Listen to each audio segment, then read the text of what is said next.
बेकायदेशीर गांजा वाहतूक करणाऱ्या तरुणाला थाळनेर पोलिसांनी घेतले ताब्यात. कारवाईत 10 किलो गांजा जप्त. शिरपूर प्रतिनिधी.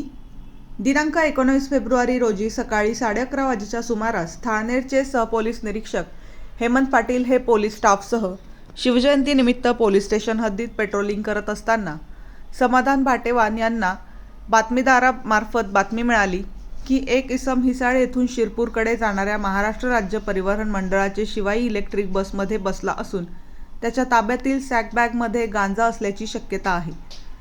माहितीच्या आधारे पोलिसांनी लागलीच शिरपूर चोपडा रोडवर सावेर गावाच्या शिवारातील जय पेट्रोल पंपाजवळ बस थांबवून सदर बसची पोलीस स्टाफसह बसची पाहणी केली असता बसमध्ये मागील सीटवर एक इसम त्याच्या ताब्यात वरील वर्णनाची सॅकबॅग धरून बसलेला दिसला.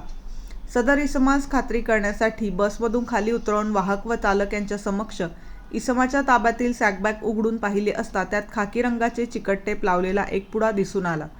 संशयित इसमास विचारणा केली असता त्याने सदर पुड्यामध्ये गांजा असल्याचे सांगितले.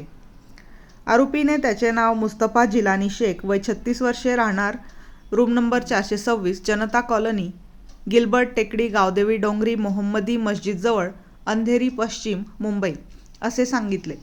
आरोपीतास पोलिसांनी ताब्यात घेतले आहे. थाळनेर पोलीस स्टेशनचे राजपत्रित अधिकारी, शासकीय पंच तसेच वजनकाटाधारक, फोटोग्राफर, पोलीस अधिकारी, अंमलदार व फॉरेन्सिक पथक यांच्या समक्ष पंचनामा करण्यात आला असून सदर इसमाच्या ताब्यात असलेल्या बॅगेमधून 10 किलो गांजा मिळून आला, ज्याचे बाजार मूल्य एकूण 86,320 रुपये आहे. सदरची कारवाई श्रीकांत धिवरे, पोलीस अधीक्षक धुळे, अजय देवरे, अपर पोलीस अधीक्षक धुळे, सुनील गोसावी, उपविभागीय पोलीस अधिकारी शिरपूर यांच्या मार्गदर्शनाखाली सहाय्यक पोलीस निरीक्षक Thalner Hemant Patil, Samadhan Bhatewal, Harshal Patil, police head constable Dinesh Mahale, police head constable Raosaheb Patil, police constable Umakant Wagh, police constable Aniket Salunkhe, police constable Ravindra More, police constable Ramkrishna Borse, Dilip More अशांनी मिळून केली आहे.